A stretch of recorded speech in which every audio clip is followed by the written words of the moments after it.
Capítulo 7. Acordei às 5 da manhã com a cabeça em água. Fiquei nua na cama a fitar o teto, horrível como sempre o achei. Deixara que o clube me perturbasse o cérebro. A camaradagem com as raparigas e o dinheiro fácil tinham-me afastado dos meus objetivos. Para corrigir a situação, eu tinha de descobrir até ao fundo o caso da aquisição dos Stubbs. Uma festa má não tinha nenhuma importância. Eu só precisava de me concentrar. Cheguei cedo ao escritório, mortinha por falar com o Dave, mas a Laura reteve-me e fez-me passar a manhã. Impacientemente, a investigar os preços mínimos de venda para os quadros de Stanley Spencer para permitir que um especulador qualquer pudesse manipular o valor dos impostos que tinha a pagar. Esta área era a única em que o departamento trabalhava de forma vagamente profissional. Fui ao armazém durante a hora do almoço, mas o Dave saíra. Telefonei-lhe para o telemóvel e convidei-o para tomar uma bebida depois do trabalho. Fui à Anpil e comprei uma camisola de cachemira azul clara que me custou quase tanto como o que tinha gastado no Harvey Nicks. Não sei porquê, mas gastar mais dinheiro fez-me sentir melhor, depois do fiasco da festa da Tantis. Planeava mudar de roupa na casa de banho da London Library, em St. James Square, para ter tempo de me encontrar com o Dave no Bunch of Grapes, na Duke Street. Quando ele chegou a cochear, era demasiado orgulhoso para usar bengala. Mandei vir uma cerveja para ele e uma água tónica para mim. Obrigado pela bebida, Judith, mas a minha cara metade já deve estar a pensar onde fui. Expliquei-lhe que os apontamentos que eu tinha feito sobre os Stubbs pareciam ter desaparecido, e que o quadro foi adquirido não diretamente ao casal do Warminster, mas a um comprador misterioso. A minha explicação parecia um bocado fraca, mas eu tinha a certeza de que havia algo errado. Não podia explicá-lo ao Dave. Mas, depois do grande fracasso da noite anterior, parecia-me ainda mais importante provar que tinha razão quanto ao quadro de Stubbs. Quero vê-lo, Dave. Pode ser? Ele está nas reservas, não está? Tens melhor olho do que eu. Não acredito nessa história de ter sido pintado por cima. Não achas que o Rupert ia vender uma falsificação? Claro que não. Acho que ele cometeu um erro e não quero que ninguém faça má figura. Se eu os ajudar a evitar que caiam no ridículo por mérito meu, ótimo. Não seria a primeira vez que alguém se enganava numa atribuição, pois não? Sabes disso. Vá lá, por favor, só 10 minutos. Depois disso, podes dizer-me que sou uma idiota e não voltarei a falar do assunto. Judith, são os peritos que fazem as avaliações. Precisava, sei lá, ferramentas. Dave, tu interessas-te pela verdade, não é? Defendes que o que nós vendemos deve ser verdadeiro, não é assim? E o sentido de honra e de idoneidade em tudo isto? Acho que devíamos pedir autorização. Trabalho lá, tu trabalhas lá, temos cartões de acesso, eu podia estar só a dar uma olhadela às obras, como a emproada da Laura está sempre a dizer. 10 minutos? No máximo. Vá lá, disse, num tom mais terno. Somos amigos, não somos? Está bem, pode ser. A maior parte dos funcionários já fora para casa, por isso o Dave abriu a porta das traseiras usando o código de acesso para nós entrarmos. Tivemos de usar lanternas no armazém que estava sempre às escuras para proteger os quadros. O Dave aproximou-se imediatamente do caixote certo e retirou o quadro. Mostrei-lhe os pontos da tela onde me lembrava de ter visto o sinal de Newmarket e onde estaria a assinatura. Não sei, Judith, parece-me verdadeiro. Não tinha um sinal aqui. Este verniz é novo? Tínhamos as cabeças próximas ao fitarmos a tela, com as pontas dos dedos a pairar sobre o espaço vazio. Se foi limpo, disse o Dave agora atento. Talvez haja vestígios sob o verniz. Temos de aproximar a tela da luz. E podemos mexê-lo? Onde é que disseste que estava a assinatura? Sim, onde estava? Era a voz de Rupert. Dizem que os gordos se mexem de forma estranhamente silenciosa. Ri-me como uma estúpida. Rupert! Olá, desculpe, estávamos só a... Expliquem-me, por favor, o que estão aqui a fazer. Judith, tu és uma funcionária subalterna. Não tens autorização para estar aqui. Na verdade, não era assim tão grave. Eu viera ao armazém fora de horas muitas vezes.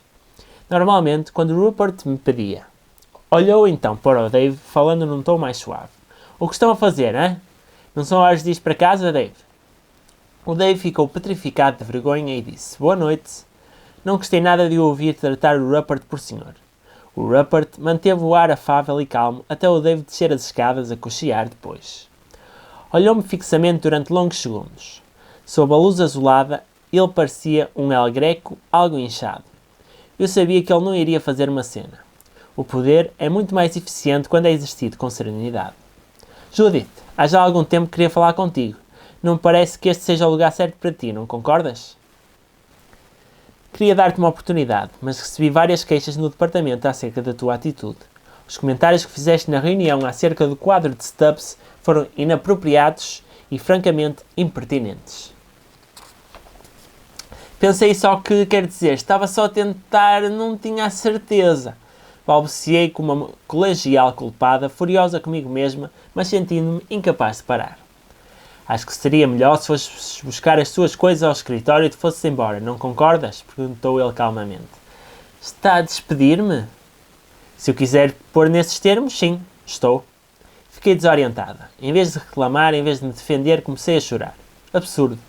Todas as lágrimas de frustração que evitara chorar jorraram como um geyser, reduzindo-me, apesar de não o querer, ao papel de mulher que implorava.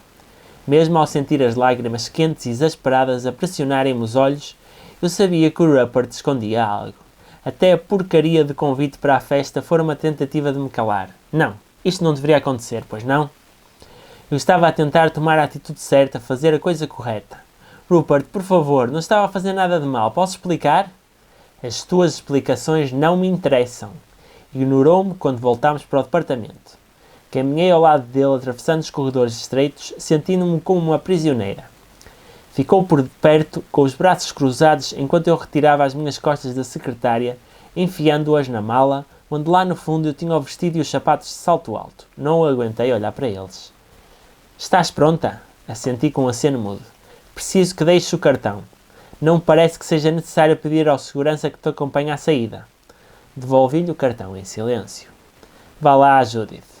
Pensei no Coronel Morris. Pensei nas 1001 coisas que fizera para o Rupert.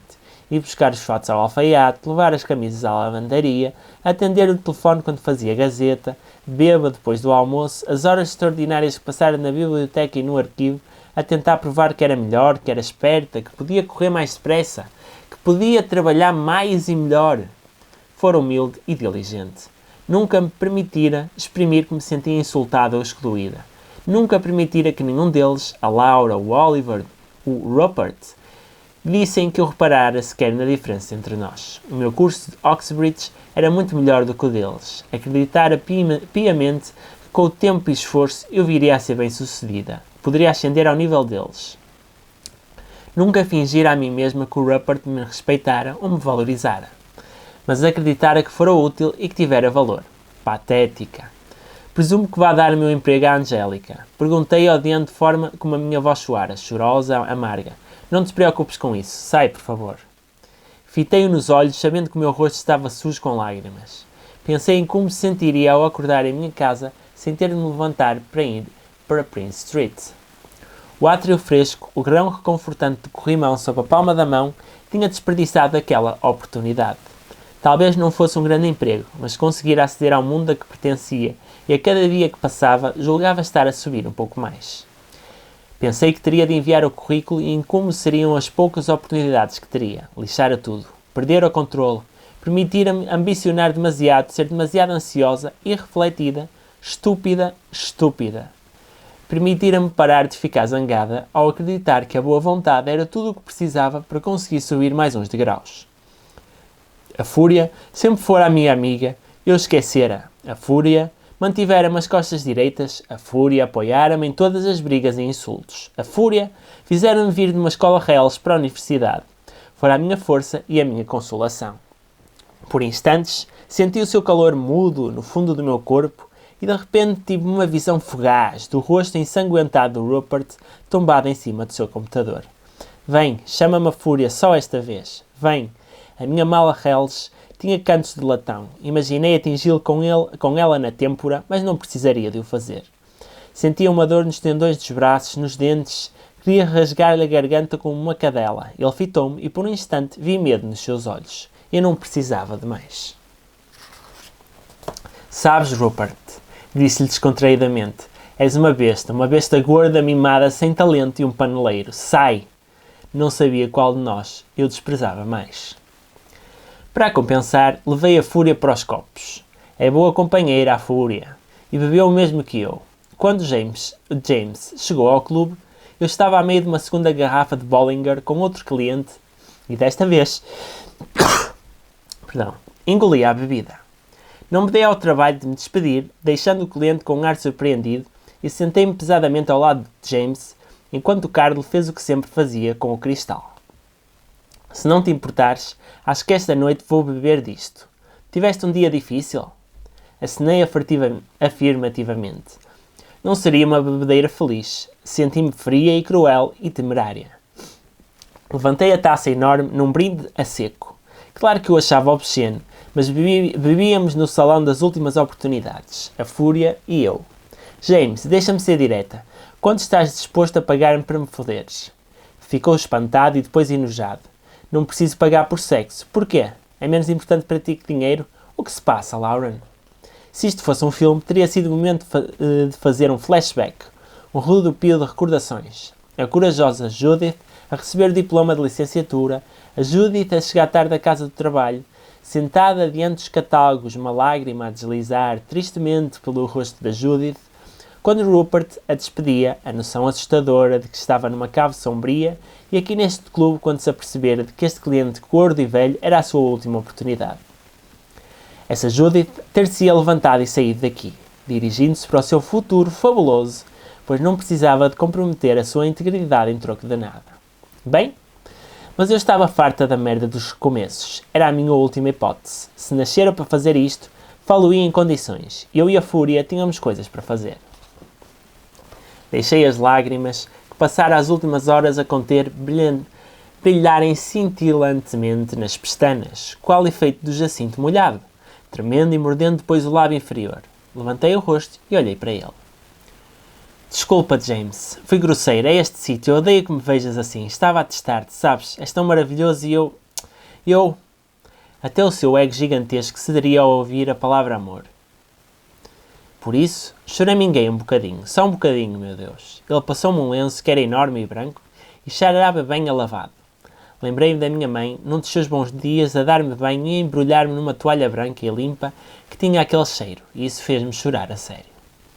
E depois conversámos e eu disse-lhe que estava assustada, que perdera o emprego de recepcionista numa galeria de arte, e quando ele sugeriu que viajássemos juntos no fim de semana, fingi que nunca tinha ido ao sul de França, e que seria encantador lá ir, mas que seria melhor levar uma amiga para mostrar que não era mesmo esse tipo de rapariga, não completamente. Sussurrei algumas palavras doces ao seu ouvido, dizendo de que talvez ele conseguisse persuadir-me do contrário. Na verdade, foi a eventualidade de ter de dormir na mesma cama que ele me fez querer ir com mais alguém. Além disso, se ele quisesse um ménage à trois, era melhor estar preparada. Não foi difícil sugerir que a persuasão custaria umas 3.000 libras, o que me permitiria viver até arranjar emprego. E foi assim que, quando ele saiu do clube, deixou 1.000 libras em cima da mesa para comprar 2 bilhetes para Nice, eu precipitei-me para a mesa da Mercedes e disse-lhe que íamos à Riviera. Credo, Jude, disse ela cheia de admiração. O que é que tens entre as pernas? Crack? Gastei algumas notas de 50 do James para comprar coisas que precisava de levar comigo. Um saco pequeno de viagem em couro, entrançado castanho claro e uma bolsa a condizer que vi numa lojinha em Marylebone e que passava bem por artigos da Bottega Veneta. Um biquíni preto da Ayres que apertava dos lados, óculos de sol Tom Ford, um lenço Vuitton Sprose, azul turquesa e bege. Quando aterramos em Nice, senti-me contente ao reparar que aqueles acessórios me faziam parecer uma das várias mulheres que lá iam passar o fim de semana, super cuidadas, mas não demasiado produzidas. A Mercedes, combinámos usar os nossos nomes do clube para evitar deslizes, ao contrário do costume, vestira-se de forma discreta, usando calças de ganga simples e uma camisa branca. O James esperava por nós no café próximo da zona de chegadas. Suspirei fundo ao olhar para a vastidão na barriga dele. As manchas de suor na camisa cor-de-rosa clara. Sim, era gordo, mas tinha de ser assim tão desleixado. O seu ar era um pouco arrogante, como se o dinheiro que tinha lhe permitisse ignorar a reação que causava nos outros. E realmente causava. Suspirei fundo de novo. De repente, e estranhamente, senti uma grande vontade de estar no meu apartamento horrível. Passara lá tantas horas a planear, a sonhar, a fantasiar o que o futuro traria. Mas isto era a realidade. Isto era o futuro. Ou pelo menos, não tendo um plano melhor, seriam assim os próximos meses. Eu era capaz, disse a mim mesmo, mais do que nunca, tinha de ser capaz. Era tudo uma questão de controle. Um jovem parecia marroquino, vestindo um casaco escuro com o emblema do Hotel do Cap bordado no bolso, levou as nossas malas para um carro preto comprido. O James enfiou-se como pôde no banco da frente e o carro inclinou-se bruscamente do seu lado como se fosse uma cama velha. Não consegui olhar para a Mercedes. S'il vous plaît, mademoiselles. Entrei e sentei-me nos assentos traseiros de pele preta. Dentro do automóvel estava fresco. As janelas eram de vidro fumado, o motor emitia um ruído suave, então era assim ser rico. O James mexericava no telemóvel, por isso não me sentia forçado a fazer conversa. Quando chegámos ao hotel, a Mercedes apertou-me a mão entusiasmada. Que maravilha, James, sussurrou ela dando-me um toque com o ombro. É realmente magnífico, acrescentei com espanto. Esperámos discretamente na recepção de mármore preto enquanto James fazia o check-in. Uma das recepcionistas pediu-nos os passaportes e eu disse-lhe de imediato em francês, com um sorriso calmo nos lábios, que tinham ido para o quarto nas nossas malas e que os traríamos mais tarde. Queria evitar que o James visse os nossos nomes verdadeiros e isso estragaria o ambiente. Falas mesmo bem francês, exclamou a Mercedes, surpreendida. Encolhi os ombros. É melhor que o James não saiba disso. Levaram-nos para uma suíte no segundo andar. 2 quartos separados por uma enorme sala de estar decorada com sofás brancos e uma grande jarra cheia de flores. Portas duplas davam acesso a uma varanda com vista para um relevado extenso que se estendia até à famosa piscina que vira em tantas revistas. Mais adiante, à direita em direção a Cannes, a baía cheia de iates imponentes. Tudo era grandioso por ali. Mesmo entre os maiores iates, porém, destacava-se um que fazia lembrar uma gigantesca criatura marinha. Eu já o vira em fotografias. Mikhail Balensky, o homem do Istão, como lhe chamavam os jornais ingleses, era um multimilionário uzbek, cujo percurso, mesmo segundo os relatos mais sóbrios, parecia o de uma personagem saída de um livro de banda desenhada.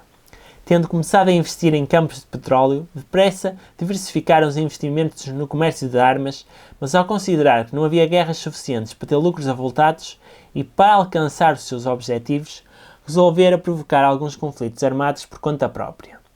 Bastou-lhe começar por financiar um grupo de rebeldes que se opunham aos governantes de um pequeno território sobre o qual pouco ou nada se sabia. Vendeu armas quer aos rebeldes, quer ao governo desse território, que se digladiavam entre si, e depois comprou os bens valiosos que passaram a ser propriedade da fação vencedora.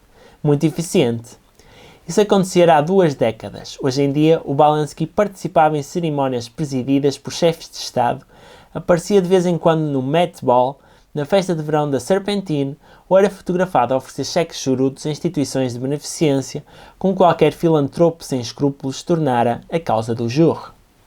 É espantosa a quantidade de coisas que se aprende a ler a Hello. Mademoiselle? O paquete despertou-me discretamente das minhas fantasias.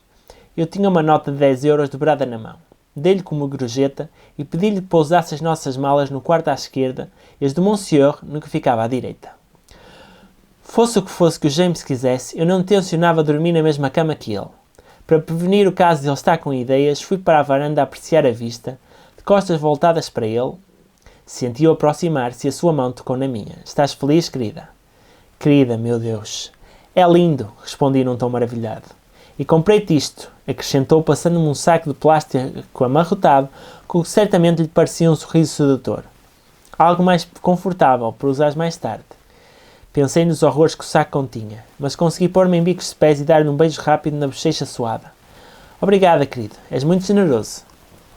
Pensei que poderíamos almoçar junto à piscina e depois ir às compras a Cannes. Acho que tu e a tua amiga irão gostar. Fantástico, vou só mudar de roupa.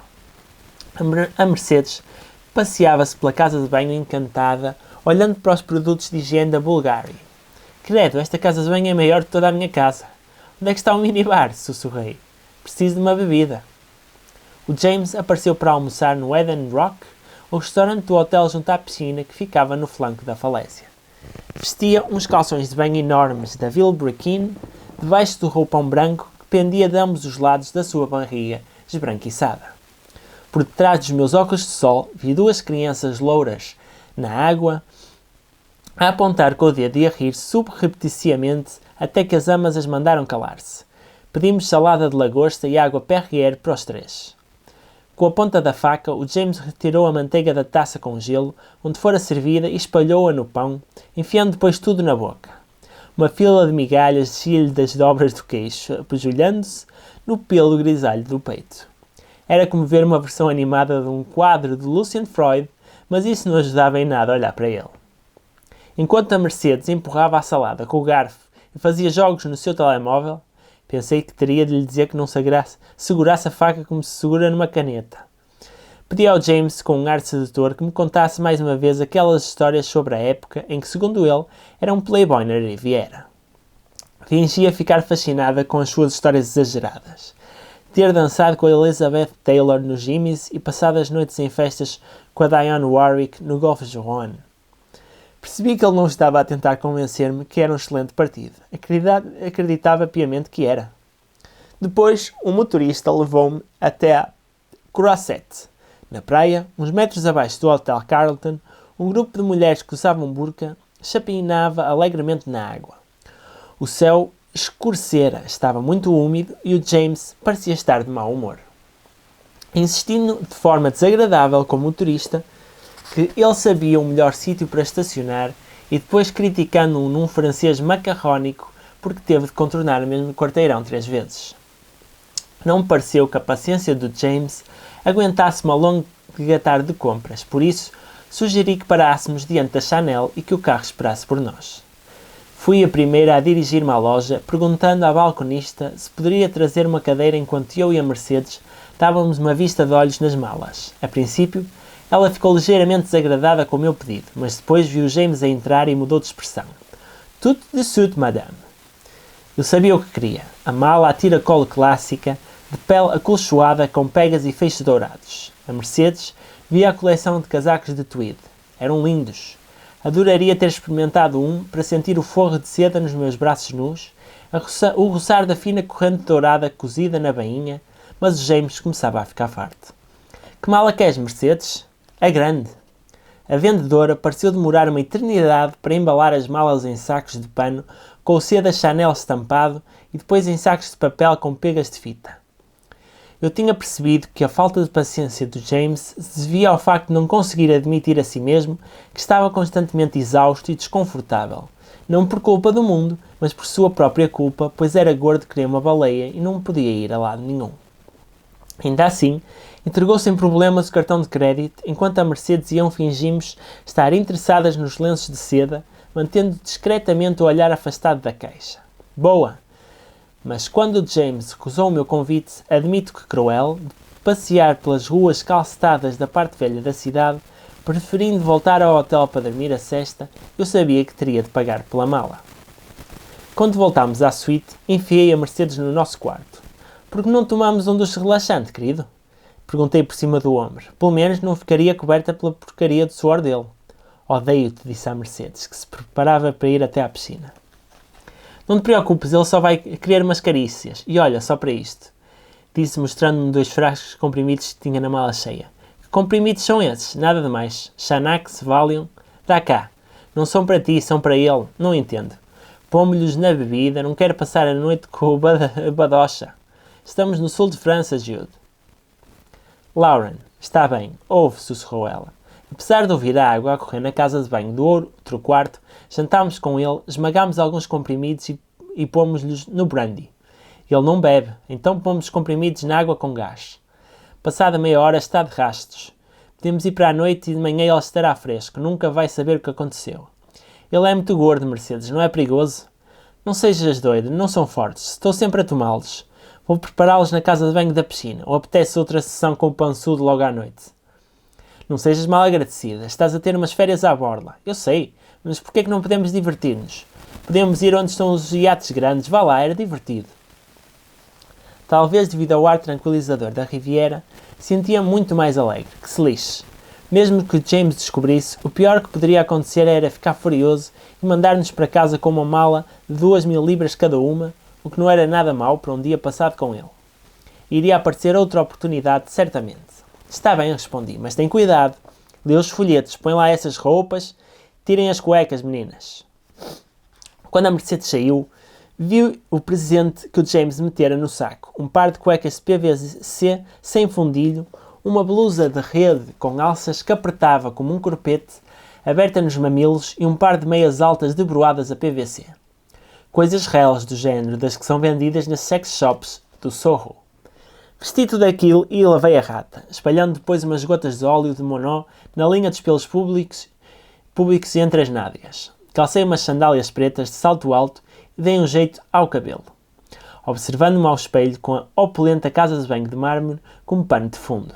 Bem, o que ele pretendia era apenas uma prostituta barata. Poderia ter sido muito pior. Se eu semicerrasse os olhos, poderia fingir que era mais estilo cabaré do que pega de rua. Mama thinks I'm living in a convent, a shattered little convent in the southern part of France. Sussurrei, cantando e ensaiando um sorriso lento e voraz. Ótimo, perfeito. Cheia de estilo, atravessei a sala de estar e bati levemente à porta do quarto de James. Estou pronta, querido, ronronei. Entra. O quarto estava vazio. Ouvi, vindo da casa de banho, o chapinhar de um cagalhoto explosivo, seguido do ricochete de peitos efervescentes. Parei à porta. Meu Deus! Instantes depois, ouvi o autocolismo e o James emergiu envolvido numa atmosfera de cheiro a merda e água de colónia para o homem. Comi qualquer coisa que me caiu mal, disse ele com a mão na barriga. Não podia guardar aquilo para si próprio. Estava nu debaixo do roupão escancarado. Ao olhar para mim, uma expressão lasciva espalhou-se-lhe pelo rosto, mas hesitou em aproximar-se. Nunca fez algo como isto, percebi-me. Sentindo-me mais confiante, dei um passo em frente. Fechei os olhos e percorri com o dedo o queixo dele até à garganta, parando nas montanhas do seu peito. E então sussurrei. O que queres fazer comigo? Silêncio. Preparei-me para ser beijada, espreitando sobre as pestanas. O James foi um menino mau, respondeu. Abri os olhos, fazia beicinho com a gordura do seu rosto a fazê-lo parecer um bebê insuflado. O James postou-se mal e a mestra tem de o castigar. Senti vontade de soltar uma gargalhada de alegria.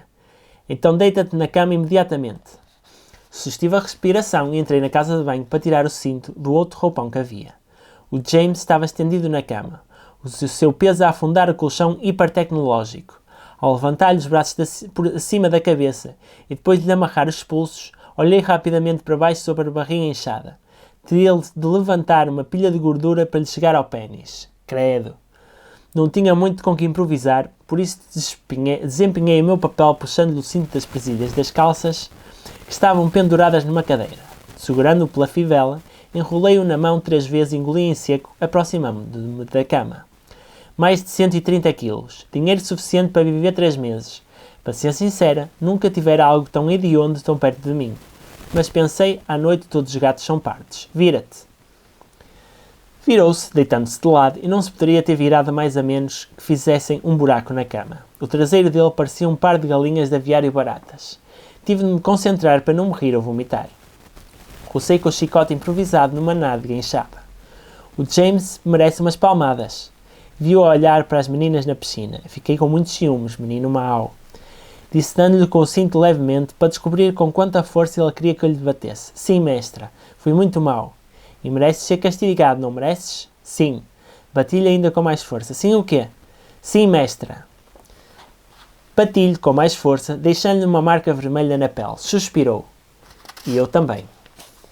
Continuei durante algum tempo, mas não era possível ver se estava excitado. O seu rosto já estava vermelho devido ao sol que apanhara ao almoço. Virei-o, deixando-o deitado de costas, desapertei a camisola de alças para que ele me visse as mamas e gatinhei até ter o rosto diante das virilhas dele, rabo no ar, para poder ver uma rata por entre a racha das cuecas. O pénis dele era minúsculo, 5 cm a sobressaírem de uma almofada de carne. Eu tinha posto um preservativo na palmilha de uma das sandálias, mas era impossível ver-lhe o coiso para lhe o enfiar e muito menos para que pudesse entrar em mim. Meu Deus, teria de fazer vir-se de uma maneira ou de outra. Mereces vir-te, menino mau? Sim, por favor, por favor. Chicotada. Por favor o quê? Por favor, mestra. E o que queres? Contorceu o rosto outra vez, cesseando as palavras, o que foi ainda mais nojento. James que a somesa. Eu tinha uma grande experiência com atos sexuais. Gostara da maioria, não gostara de alguns, mas obrigara-me a fazê-los, umas vezes por curiosidade, outras para descobrir o quanto aguentava. Com raparigas, com rapazes, a 13 e a mais, Por vezes assustara-me e por vezes magoara-me, mas foi o único poder que eu alguma vez tivera e queria testar os seus limites. Cada um desses atos constituíra uma camada de verniz no esmalte na minha força. Este seria mais uma, apenas isso. Afastei o cabelo e meti o pênis na boca. E levei-o-se em 20 segundos. Um fio de muco que engoli como um remédio. Pronto, já estava. Na minha casa de banho, despi toda aquela lingerie barata e tomei um duche rápido. Pensei por instantes em como me deveria sentir. Não senti nada, a não ser a vontade de nadar na piscina, e foi isso que fiz. O James insistiu connosco para jantarmos num restaurante chamado Tetou. Disse-nos que era o único sítio decente no sul de França para comer bouillabaisse. Que nojo, sopa de peixe, sussurrou a Mercedes. Não comas a pasta de alho, vamos ficar a tresandar. Assim que o empregado abriu a porta, entrei imediatamente no restaurante, que parecia meramente uma cabana de praia com paredes de vidro, e dei uma vista de olhos às cadeiras. Queria que o James se mantivesse bem-humorado, tal como ficara depois do nosso encontro no quarto. O Monsieur vai precisar de uma cadeira diferente? Sussurrei eu em francês ao empregado de mesa. É muito robusto. O empregado olhou para mim com uma expressão de estranheza, mas enquanto James se arrastava para dentro do restaurante, ele já tinha trazido uma cadeira sem braços. A Mercedes estava entusiasmada.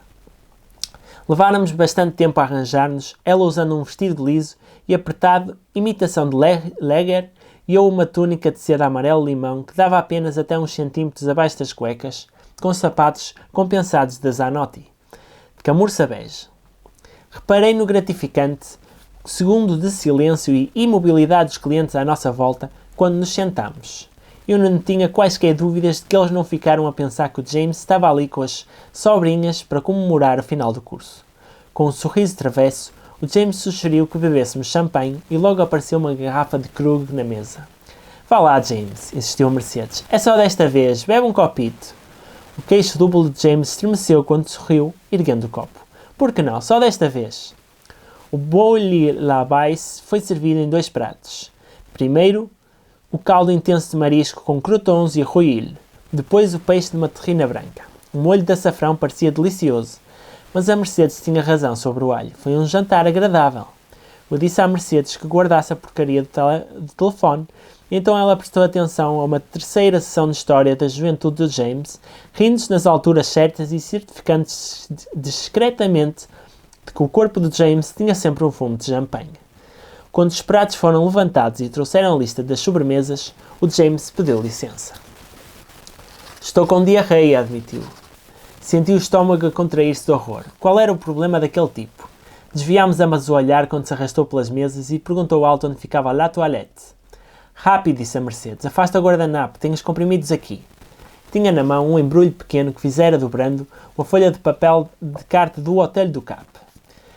Virou para o copo de James como um vilão numa peça de teatro do século XVII, enquanto eu encomendava a tarte tropezziano para 3.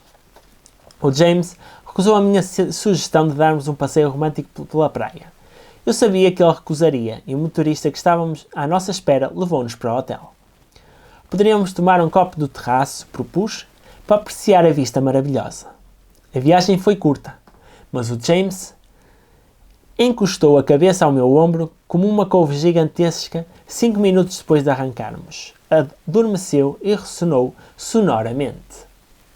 Olhando para o espelho retrovisor, reparei que o motorista o fitava. Importa-se de esperar até levarmos o Monsieur para o quarto? Talvez tenha bebido champanhe a mais. A gravilha firme e crepitante do piso despertou o James. Fingiu, claro, que não estivera a dormir, mas explicou de forma arrastada que ia para a cama. Acompanhei-o obedientemente até ao quarto e preparei-me para receber um beijo de boas noites intenso, mas ele cambaleou para a cama sozinho. Ouviu-o a embater nos móveis durante alguns minutos e depois a faixa de luz que brilhava sob a porta desapareceu e tudo ficou em silêncio. Contei lentamente até 60 duas vezes até o ouvir novamente a ressonar. A Mercedes queria ir ao Jimmy's, a famosa discoteca no Porto de Cannes, mas era demasiado cedo e, além disso, parecia-me ser desinteressante. Pedi ao motorista que nos levasse a um sítio descontraído e ele virou à direita em direção a Antibes, subindo e afastando-se da costa por entre montanhas durante um quarto de hora até chegarmos a um edifício baixo decorado ao estilo das construções de Ibiza, branco e prateado, com um terraço enorme e um grupo de seguranças que usavam fatos pretos. Estavam a estacionar 2 Ferraris quando chegamos. Parece giro, não parece? Perguntou a Mercedes e subitamente soltei uma risadinha. Nunca tivera uma amiga com quem fazer isto e senti-me alegre e emocionada com ela. Disse ao motorista que podia ir. O porteiro chamar-nos-ia um táxi para o regresso. Anda lá, amiga, disse eu numa voz que não usava há 10 anos. Esta noite é que vai ser. O segurança olhou-nos rapidamente de cima a baixo e levantou a corda aveludada. Bonsoir, madames. Sentámos numa mesa no terraço e pedimos Kir Royal. Havia alguns grupos de homens, tipo clássico europeu, todos de camisa branca com o colarinho aberto e relógios gigantescos. Um grupinho de prostitutas russas anémicas e vários casais jovens. Estava eu a pensar se o Belensky apareceria por ali quando surgiram 2 taças de champanhe. A oferta daqueles 2 cavalheiros, disse o empregado num tom solene. Segui o seu olhar e vi 2 árabes jovens, ambos com os ridículos óculos de sol que nos cumprimentaram com um aceno. Vamos recusar as bebidas, sussurrei à Mercedes. Não somos prostitutas. Fala por ti, querida, cabra. Bebemos 3 quirs e a discoteca começou a encher. E depois fomos para a pista de dança no interior. Os homens observavam-nos. Acho que é o meu momento preferido, a sedução, a escolha. Vais ser tu ou tu? Dançámos de forma desinteressada enquanto nos decidíamos. E aqueles? São muito velhos. E os outros? São muito gordos, gordos que nem porcos. Soltámos uma gargalhada. Parecia a coisa mais engraçada do mundo. E aqueles? São promissores. A Mercedes pestanejava de forma óbvia, enviando sinais com as pestanas falsas por uma alcova acima da pista. Era uma secção VIP, obviamente. Estavam lá sentados 2 homens, diante de um balde de gelo que continha uma garrafa de vodka, ambos a enviarem SMS. Um empregado pousou um tabuleiro de sushi na mesa deles. Eram jovens e bem parecidos, apesar de estarem demasiado longe para lhes poder ver os relógios e os sapatos. Pode ser, respondi. Vou lá cumprimentá-los. Agarrei a Mercedes puxando-a levemente. Não, que vergonha, disse eu. Era aquilo que se esperava de uma rapariga? Vamos nos sentar e esperar que nos convidem. E se não convidarem? E se alguém os engata primeiro? Convidam, senta-te e vais ver. E 1 hora depois estávamos num Porsche descapotável a grande velocidade em direção ao Porto Velho de Antibes, com uma nódoa de Dom Perignon a secar no meu vestido amarelo e a Mercedes a beijar desesperadamente um dos homens no branco traseiro. Todos fumavam e um tipo encorpado cujo nome ninguém sabia snifava coca alinhada no espelho de uma caixinha. Quero ir a Saint-Tropez, gritou Mercedes, emergindo durante um segundo. Quero ver os quadros do Picasso, gritei em resposta. E avançámos como loucos pelas ruas calcetadas da cidade velha, quase atropelando o pobre de um paparazzo que estava ajoelhado no porto. O tipo encorpado desaparecera e a Mercedes era levada ao colo ao longo da prancha de embarque, esperneando como uma barata tonta. Descalça-te, gritei-lhe. Minha nossa, Lauren, guinchou ela. Anda cá ver. O motorista do Porsche e dono do barco, que era tão reluzente e novo como o seu dinheiro, chamava-se Steve. E se eu fosse uma prostituta russa, ele seria o Pai Natal. Mas eu tinha reparado que ele não tocara na vodka nem na coca, e eu também não. E enquanto a Mercedes soltava uns gemidos reles de filme porno com o amigo, alguns no barco, ele preparou-me chocolate quente e vimos 3 quadros de Picasso que eram bastante bons. Ele falou-me da sua coleção de arte contemporânea, porque, claro, colecionava arte contemporânea. Até a Mercedes e o outro reapareceram e nos despirmos todos para entrarmos no jacuzzi no convés do barco enorme do Steve e bebermos mais dom. O Steve fingia estar feliz. Talvez tivesse.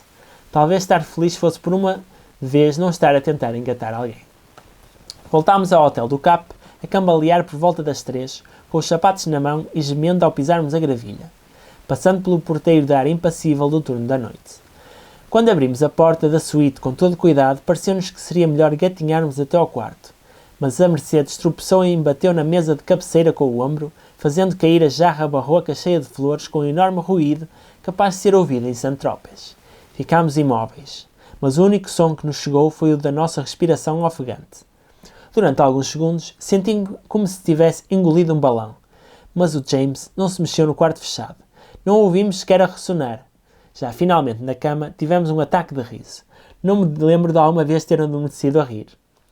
Um raio de luz solar branca e intensa que atravessou as cortinas espessas acordou-me por volta das 9. Saí debaixo dos lençóis e olhei para a sala de estar. Os ramos de jarros tinham sido magicamente substituídos e o Times estava pousado em cima da mesa, mas não havia nenhum outro sinal de vida. O James ainda deveria estar a dormir. Procurei na mala de mão até encontrar 2 Nurofens. Arrastei-me para o chuveiro, deixando o jato de água tirar-me a maquilhagem da noite anterior. Só faltava aturá-lo mais um dia. Talvez o convencesse a ir ao Museu Picasso em Antibes. Ele era capaz de gostar de se sentir culto. Depois da noite anterior, senti a pena dele. Embrulhada no enorme toalhão de banho, acordei a Mercedes. Anda lá, ele ainda não acordou. Deixamos-lhe um bilhete e vamos tomar um pequeno almoço ao jardim. Vestimos os roupões por cima dos biquínis e com óculos de sol e taças de sumo de laranja fresco, tudo parecia fantástico. Pensei que seria amável da minha parte pedir pequeno almoço para 3 pessoas, mas apesar de comermos devagar os croissants deliciosos e quentes e os fresquinhos de marmelada e compota de figo da Kilner, o James não apareceu. Ao observar os outros clientes do hotel a tomarem pequeno almoço e os jardineiros de casaco vermelho a alisarem os caminhos e a pararem a relva, quase que me esqueci dele, como se tivesse vindo apenas com a Mercedes de férias. O que também foi fantástico. A Mercedes baixou os óculos, estremecendo ligeiramente por causa do sol. Achas que ele está bem? Claro que sim. Se calhar tomou um pequeno almoço no quarto. Respondi, apesar de lhe termos deixado um bilhete, e ele parecer do tipo de homem que exigira a minha companhia e tudo mais pelo que pagou.